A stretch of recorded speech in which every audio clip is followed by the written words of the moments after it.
বর্তমান সময়ে জনপ্রিয় রোমান্টিক জুটি খায়রুল বাশার ও নাজিয়া হক অর্ষা।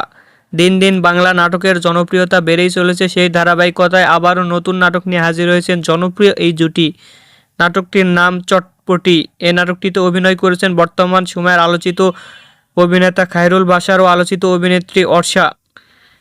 এই নাটকটি রচনা ও পরিচালনা করেন সুব্রত সজীব। নাটকটি খুব শীঘ্রই ঈদে বাংলাভিশনের ইউটিউব চ্যানেলে প্রকাশিত হবে। আপনারা দেখতে চাইলে অবশ্যই বাংলাভিশন টেলিভিশনে চোখ রাখুন এবং নিয়মিত নতুন নতুন নাটকের আপডেট পেতে হলে অবশ্যই চ্যানেলটিকে সাবস্ক্রাইব করে রাখুন। পরবর্তী ভিডিওর জন্য অপেক্ষা করুন।